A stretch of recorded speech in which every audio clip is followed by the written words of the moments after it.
Dear students, welcome to the massive open online course on human genetics. Today we are going to discuss the topic DNA repair and recombination. The main objectives of this module are to know about the DNA repair, to know about the mechanisms involved in DNA repair, and to know about the DNA recombination. Dear students, let us start with the introduction. Living organisms have the crucial task to preserve their genome and faithfully transmit it across generations. Transmission of genetic information is constantly in a selective balance between the maintenance of genetic stability versus elimination of mutational change and loss of evolutionary potential. Because DNA is the repository of genetic information in each living cell, its integrity and stability are essential to life. The DNA molecule is continuously under the attack of a multitude of exogenous and endogenous genotoxic insults, and it has been estimated that every cell per day experiences up to 10 raised power 5 spontaneous or induced DNA lesions. Although DNA is a highly stable and versatile molecule, but sometimes the damage is caused to it, but it is still able to maintain the integrity of information contained in it by the DNA repair mechanism. The most frequent sources of damage to DNA are the inaccuracy in DNA replication and chemical change in DNA. Malfunction of the process of replication can lead to incorporation of wrong bases which are mismatched with the complementary strand. The damage causing chemicals break the backbone of the strand and chemically alter the composition of the bases. Alkylation, oxidation, and methylation cause damage to the nitrogenous bases in DNA. X-rays and gamma radiations cause single or double-stranded breaks in DNA. Endogenous damage can result from DNA-based lesions like hydrolysis, deamination, depurination, and depyrimidination, and alkylation or oxidation by intracellular free radical oxygen species or ROS that can occur as byproducts of mitochondrial respiration. Mutations can also arise during normal cellular metabolism, for instance by erroneous incorporation of deoxyribonucleotides or DNTPs during replication itself. Environmental sources of damage can be physical like ultraviolet light, ionizing radiations, and thermal disruption, or chemical like chemotherapeutic drugs, industrial chemicals, and cigarette smoke. Their effects vary from agent to agent. For example, ultraviolet light exposure causes the formation of cyclobutane pyrimidine dimers and pyrimidine 6,4-pyrimidone photoproducts. For example, infrared treatment causes the introduction of single and double DNA strand breaks. Chemotherapeutic agents, on the other hand, or chemotherapeutic drugs cause the inter and intrastrand DNA crosslinks. So DNA lesions can alter the primary structure of the double helix, thereby affecting the transcription and replication processes. Erroneous repair of lesions can lead to mutations in the genome that can be inherited to daughter cells from the parents, with deleterious consequences for individuals' health. As a consequence, eukaryotic cells have evolved a complex signaling network of repair processes known as the DNA damage response, or DDR. The importance of DNA repair mechanisms is highlighted by the existence of many devastating human syndromes that are caused by defects in DDR genes. Notably, many of these mutations generally display increased sensitivity to DNA damaging agents and predispose to the development of specific type of cancer. DNA repair involves any of the several mechanisms by which a cell maintains the integrity of its genetic code. Therefore, DNA repair can be defined as a collection of processes by which a cell identifies and corrects damage to the DNA molecules that encode its genome. So, DNA repair ensures the survival of a species by enabling parental DNA to be inherited as faithfully as possible to offsprings. The perpetuation of genetic material from generation to generation depends upon keeping the rates of mutation at low level. DNA has many elaborate mechanisms to repair any damage or distortion caused during DNA replication. DNA repair can be divided into a set of mechanisms that identify and correct damage in DNA molecules. There are two general classes of DNA repair: the direct reversal of the chemical process generating the damage and the replacement of the damaged nucleotide bases.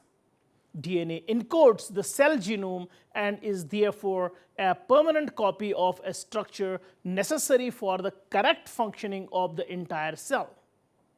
Change to the structure of DNA can cause mutations and genomic instability, leading to the cancer. So, damage to DNA is caused by the incorporation of incorrect nucleotide bases during DNA replication and the chemical change caused by spontaneous mutations or exposure to environmental factors such as radiations. Dear students, let's now discuss the major classes of DNA repair processes.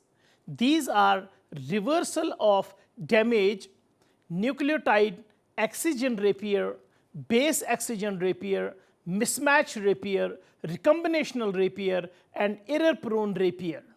Many of these processes were first studied in bacteria such as Escherichia coli. However, only a few are limited to this species. For instance, nucleotide excision repair and base excision repair are found in virtually all organisms, and they have been well characterized in bacteria, yeast, and mammals as well. Like DNA replication itself, repair of damage and misincorporation is a very old process. Let's now discuss the reversal of damage. Some kinds of covalent alterations to bases in the DNA can be directly reversed. This occurs by specific enzyme systems recognizing the altered base and breaking bonds to remove the adduct or change the base back to its normal structure. Let's now discuss the photoreactivation. Photoreactivation is a light-dependent process used by bacteria to reverse pyrimidine dimers formed by ultraviolet radiation. The enzyme photolyase binds to a pyrimidine dimer and catalyzes a second photochemical reaction, this time using visible light that breaks the cyclobutane ring and reforms the two adjacent thymidylate in DNA. Note that this is not formally the reverse of the reaction that formed the pyrimidine dimers, since energy from visible light is used to break the bonds between the pyrimidines and no ultraviolet radiation is released.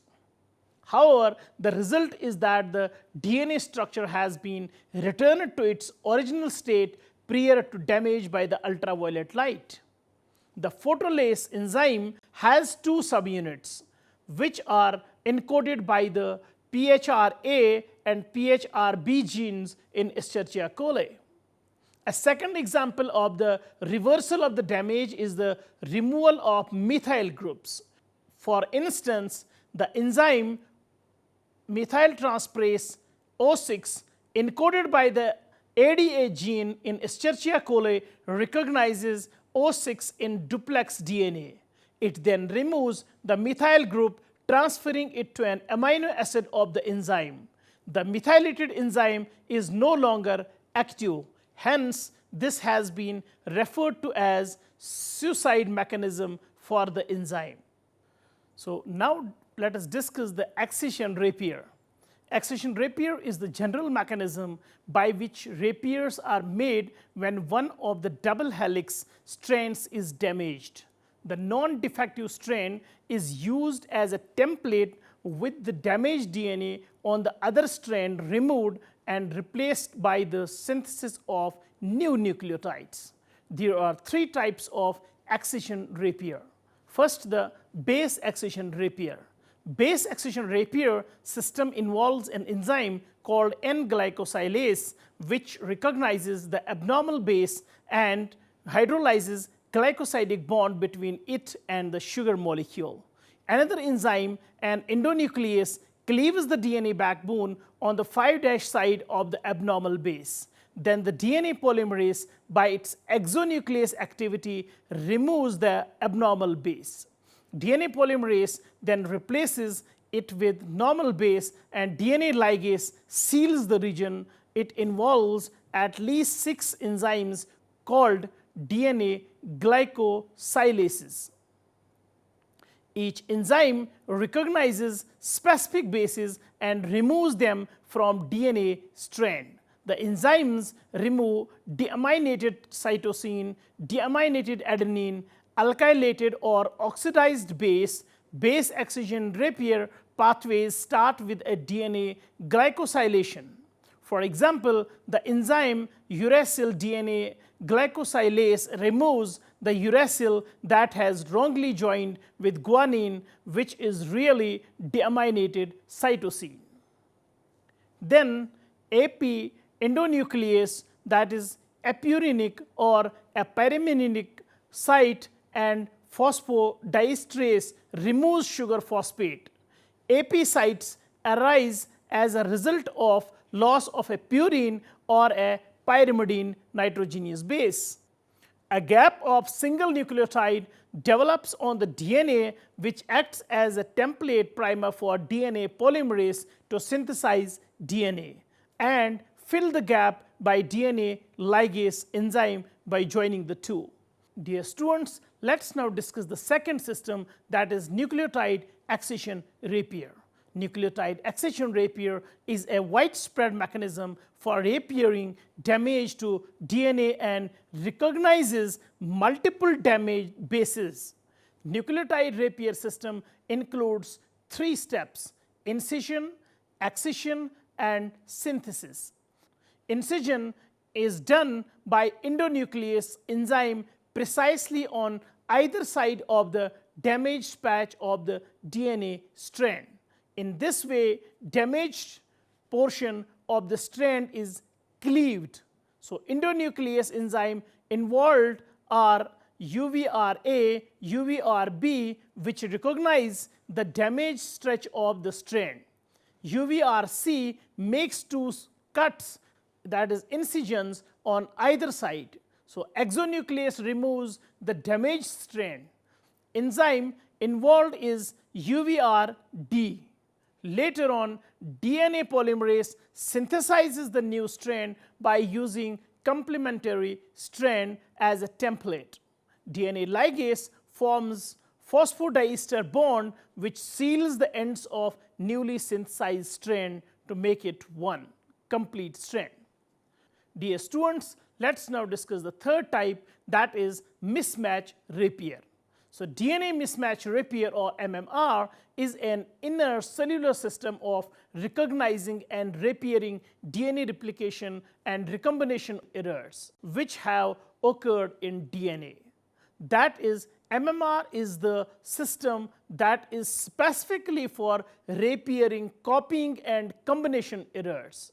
In order to do this, the DNA mismatch repair machinery or mechanisms are able to distinguish the parental strand of DNA which acted as a template for the synthesized copy or daughter strand. This describes MMR, that is mismatch repairing system, as a strand specific, unlike base excision repair system and nucleotide excision repair system, which can occur on either strand of the DNA. The errors that the mismatch repair mechanism targets are called point mutations. These mutations occur on daughter strand of DNA replicated and include errors where a single nucleotide base is either mistakenly added or deleted or changed. So the enzymes that catalyze mismatch repair system are responsible for this final degree of accuracy of DNA replication. They recognize misincorporated nucleotides, excise them and replace them with the correct nucleotides. In contrast to nucleotide excision repair system, mismatch repair does not operate on bulky adducts or major distortions to the DNA helix. Most of the mismatches are substitutes within a chemical class, that is a C or cytosine incorporated instead of a T, that is thymine. This causes only a subtle helical distortion in the DNA, and the misincorporated nucleotide is a normal component of the DNA. The ability of a cell to recognize a mismatch reflects the exquisite specificity of mut-S, which can distinguish normal base pairs from those resulting from misincorporation of the bases. Of course, the repair machinery needs to know which of the nucleotides at a mismatch pair is the correct one and which was misincorporated. It does this by determining which strand was more recently synthesized and repairing the mismatch on the nascent strand, that is the newly synthesized strand. In Escherichia coli, the methylation of adenine or A in a GATC sequence motif provides a covalent marker for the parental strand. Thus, methylation of DNA is used to discriminate parental from progeny strands. Recall that the DAM methylase catalyzes the transfer of a methyl group to adenine of the pseudo palindromic sequence GATC in duplex DNA. Methylation is delayed for several minutes after replication. In this interval before methylation of the new DNA strand, the mismatch repair system can find any mismatch and direct its repair activity to nucleotides on the unmethylated, newly replicated strand. Thus, replication errors are removed preferentially first.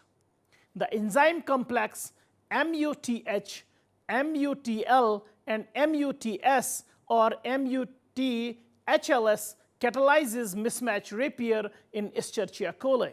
The genes that encode these enzymes are MUTH, MUTL, and MUTS, and were discovered because strains carrying mutations in them have a high frequency of new mutations. This is called a mutator phenotype, and hence the name MUT was given to these genes.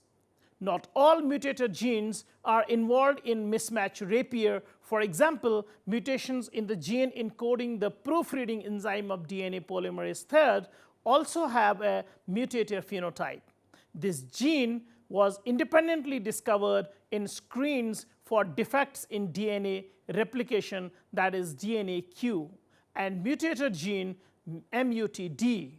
Three complementation groups within the set of mutator alleles have been implicated primarily in mismatch repair. These are MUTH, MUTL, and MUTS. The MUTS will recognize 7 of the 8 possible mismatched base pairs except for the cytosine to cytosine and bind at that site in the duplex DNA. MUTH and MUTL with ATP bound then join the complex, which then moves along the DNA in either direction until it finds a hemimethylated GATC motif, which can be as far as few thousand base pairs away. Until this point, the nucleus function of mut H has been dormant, but it is activated in the presence of ATP at a hemimethylated GATC sequence. It cleaves the unmethylated DNA strand, leaving a nick 5' to the guanine on the strand containing the unmethylated GATC. That is the new DNA strand. The same strand is nicked on the other side of the mismatch.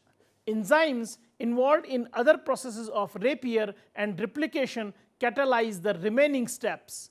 The segment of single-stranded DNA containing the incorrect nucleotides is to be excised by UVRD, also known as helicase second and MUTU.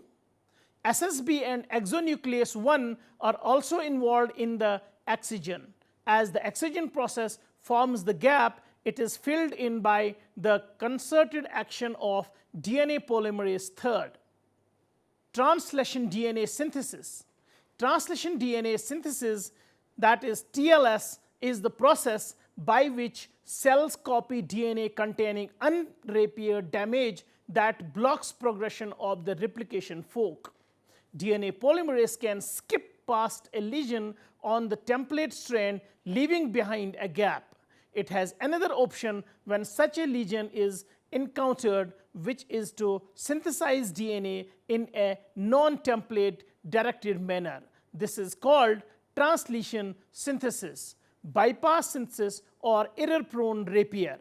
This is the last resort for DNA repair, that is, for example, when repair has not occurred prior to the replication.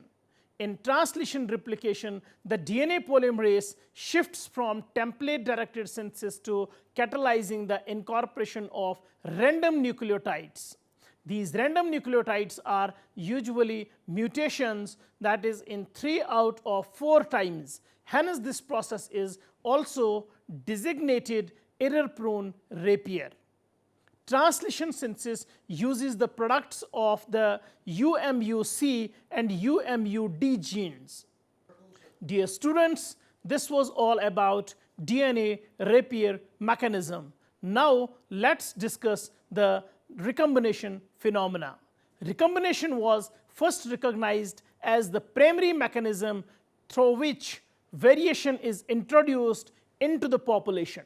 Recombination takes place during meiosis when maternal and paternal genes are regrouped in the formation of gametes, that is the sex cells.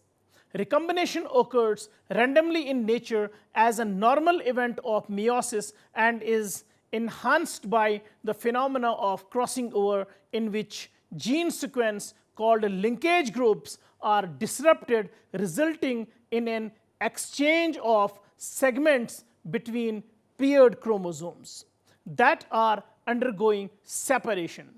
DNA damage are repaired by a recombination mechanism known as sister strand exchange. Dear students, let's now discuss the mechanism of recombination. Breakage and reunion. Two homologous duplex of chromosome lying in paired form breaks and rejoin crosswise and recombinants. Breakage and copying. One helix of paired homologous chromosome breaks in 2 segments and one of them is replaced by a newly synthesized segment copied from other helix of paired chromosome. The complete copy choice. According to this theory, a portion of one parental strand of homologous chromosome acts as template for synthesis of copy of its DNA molecule. The process of copying shifts to another parental strand. Thus, recombinants contain some genetic information of one parental strand and some of the other strand. Types of recombination. Recombination is divided mainly into 2 categories: homologous recombination and non-homologous recombination. Dear students, let's discuss homologous recombination first.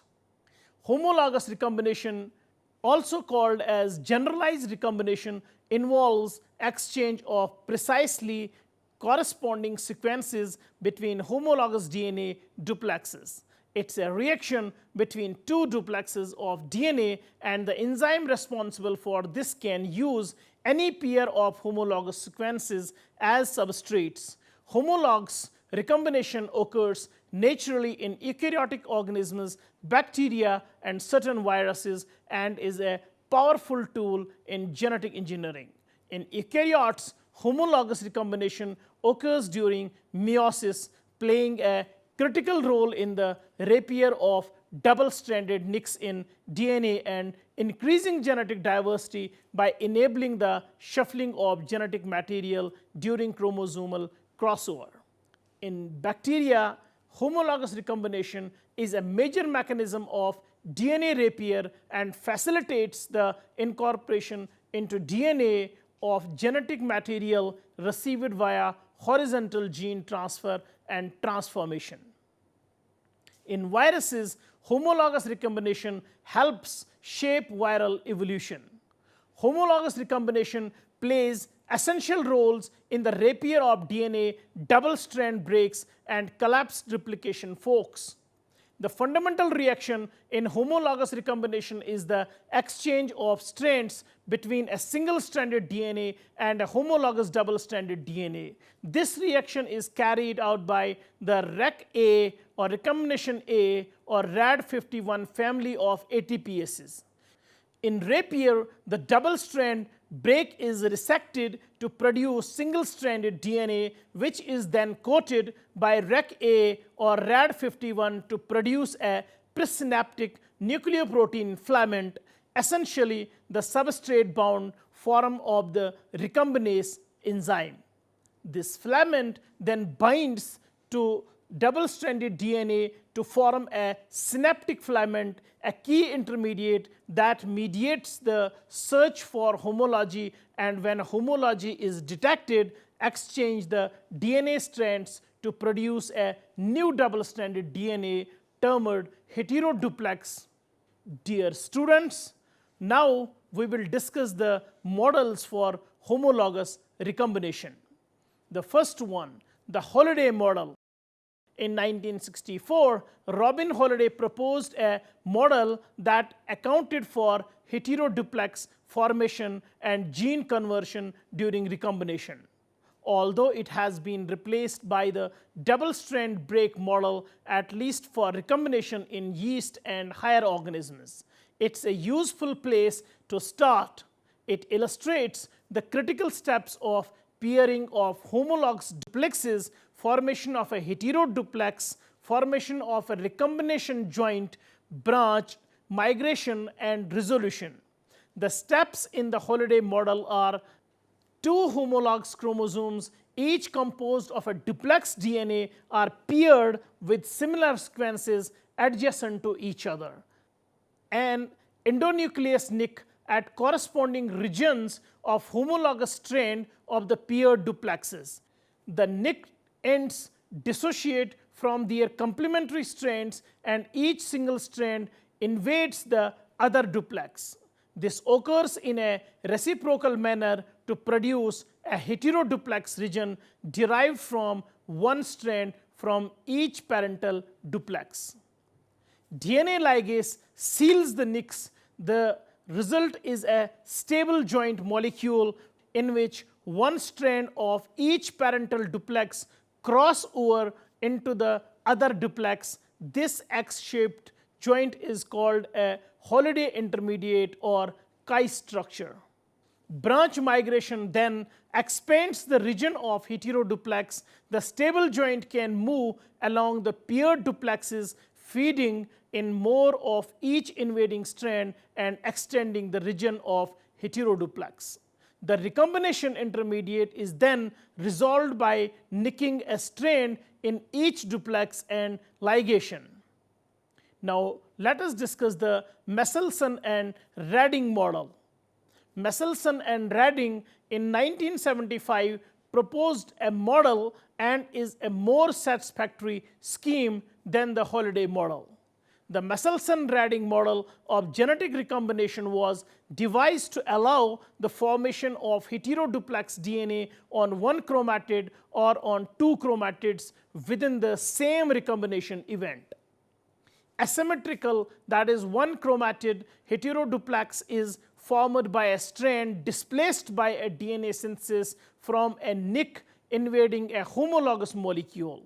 Here, a single-stranded nick occurs in just one of the double helices. Let's now discuss the double-stranded break model. According to this model, a double-stranded break in one DNA molecule initiates the process of recombination.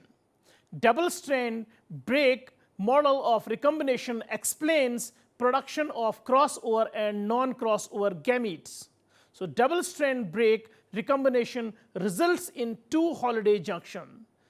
Dear students, let's now discuss the non-homologous recombination. Maintaining genomic integrity is imperative for the survival of an organism. Among different DNA damage, double-strand breaks are considered as most deleterious since they can lead to cell death if left unrepaired or chromosomal rearrangements when misrepaired, leading to cancer.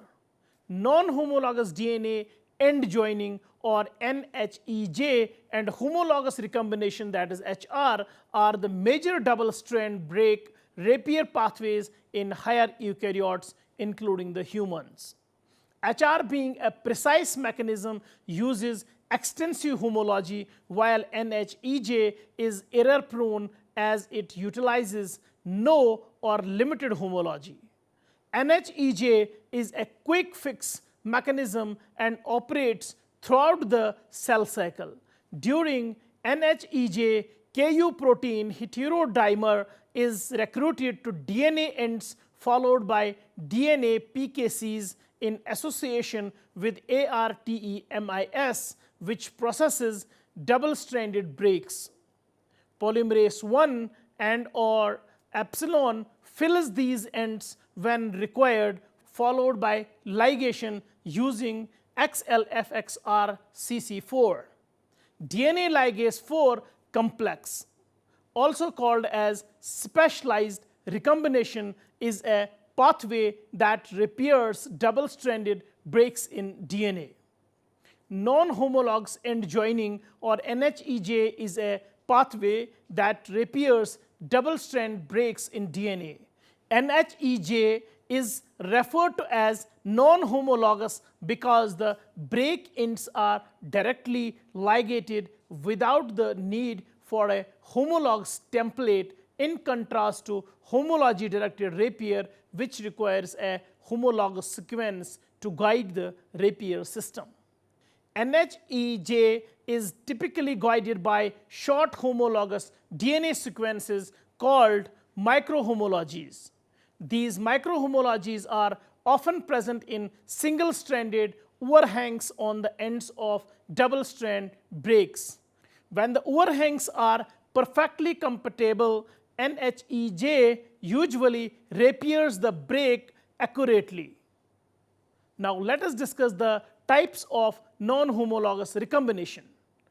One is site-specific recombination. Site-specific recombination is a term used to describe a group of processes in which DNA molecules are rearranged by breaking and rejoining the strands at specific points. Site-specific recombination involves two short DNA sequences or sites, which may be within the same molecule or in different molecules. A specialized recombinase enzyme recognizes the sites and then promotes a rearrangement of the DNA such that the left end of one site becomes joined to the right end of the other site and vice versa. This rearrangement requires recombinase catalyzed breaking and rejoining of both DNA strands in each site. A characteristic feature of classical site-specific recombination is that the strand breaking and rejoining reactions are conservative. That is, they do not require any DNA synthesis or degradation, and no enzyme cofactors are required. Transposition. Transposition is a highly specialized form of recombination in which a segment of DNA moves from one location to another location, either on the same chromosome or on a different chromosome. So transposable elements or transposons can be described as discrete DNA segments that are able to move between different non-homologous genomic loci. Transposition of an element is thus a recombination reaction involving three separate sites, the two transposon ends and the new target locus. In autonomous transposable elements, the transposase is encoded by a gene located within the element. Transposon ends often contain inverted repeated sequences on which the transposase binds specifically. Although most transposons can transpose into many different places, insertion is never totally random. While a specific target consensus sequence has been found for some elements, the insertion of many transposons is also influenced by regional features of the target locus, such as a local DNA structure, the presence of host protein binding sites, or DNA supercoiling. Dear students, it was all about today's lecture. Hope you have understood it well. See you with a new topic next time. Take care. Goodbye.